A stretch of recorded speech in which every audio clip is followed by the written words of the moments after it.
Hold on, Dante Good Moore too. point. since we on quarterback play right now, let me jump up a level above us.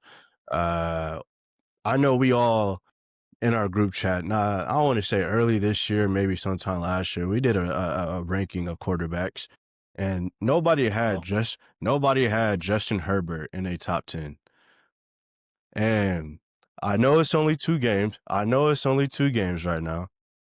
But even when you date back to last season, where do y'all think he's fighting up those rankings? Like not even just top 10, but like almost knocking on the door of top 5 quarterbacks Yes. right now, bro. Yes. Because he Yes. right now under Harbaugh is looking like that guy. Yes. Just saying. I like what I see from Herbert right now. Justin Herbert been elite, He's bro. in That that team he's was in just that horrible. elite level, bro. Yeah. That line was not good. That's the case Yeah. I was trying to that's the case I was trying to make for Herbert because I was shitting on my dog. And rightfully so, the playoff performance where he threw 4 picks. Like, I don't know. I don't feel good about ranking quarterbacks solely off playoff performances because, like, yes, it's a big moment in their career, but it's not the only moment. Like, we still have a whole sample size of a season to kind of base that off of, especially in the AFC when that shit really only run through one person or one team. It's just, I don't know. Yes, you can factor in playoffs, but I'm not going to knock that and not put him top 10. But I think he deserves to be in that top 10, and he's knocking on that door at top 5. Who he takes out of that top 5, I don't know. Maybe Joe, but it's looking scary for people that got to play against the Chargers right now because they knocking on both cylinders on offense and defense for sure. He's up there right now. See, I'm not gonna lie to you at this. I mean, just off a week, 2 weeks of power ranking, MVP power rankings, however, Got to. there's nobody that's playing better than him. I think against the There's Chiefs, one. There's one. There's one. It's who? number 8 out in Baltimore, bro. Nah, he's not playing He better. Not he's out of the not. first 2 weeks. Not out of the first two. The first 2 weeks, you take down the Chiefs, right?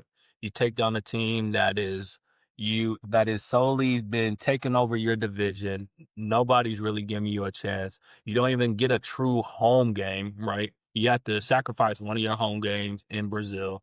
And he looked very impressive. Like even when the Chiefs was coming back and you're like, oh, the Chargers about to choke, just like the same old Chargers. Like he put their foot on their necks. Now, against the Raiders, they only put up 20 points, but he didn't look bad at all. Like he looked good. Like he was slicing up the defense whenever he made right decisions, whenever Max Crosby was like trying to sack him and stuff like that. Like he just wasn't phased, right? So Lamar, once again, like Lamar is great. He's always going to be great.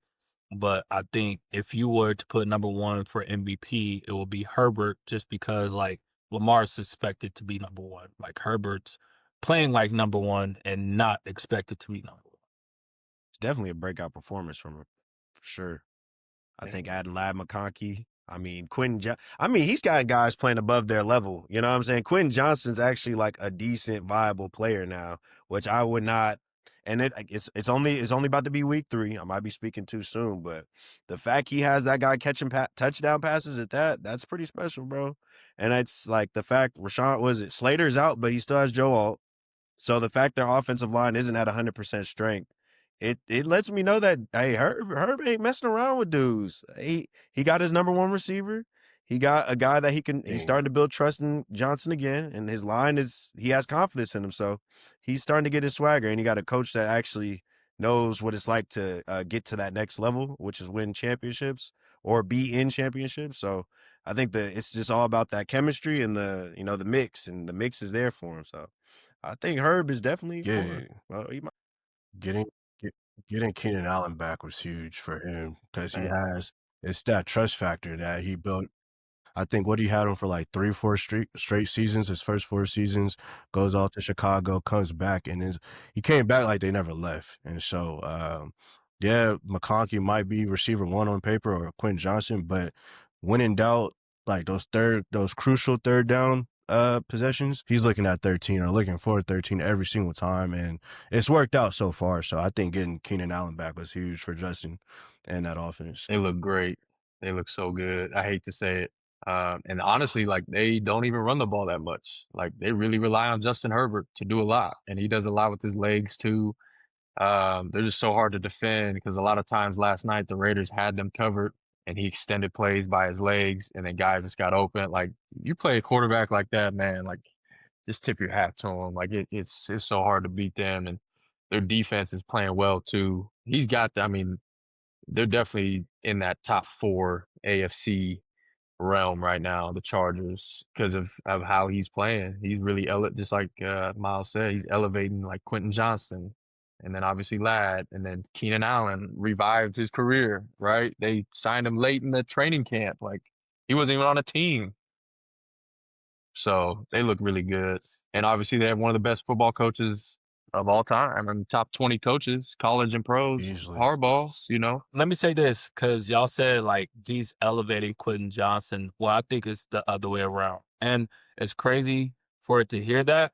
Quentin Johnson actually catching his passes make Herbert looks a lot better. Like last year, Herbert made the same passes to Quentin Johnson, but we didn't have these same conversations about Herbert because he would drop the ball. So most of the conversation would be how trash Quentin Johnson is. And Quentin Johnson, a lot of those catches that he dropped was like momentum breaking catches or attempts.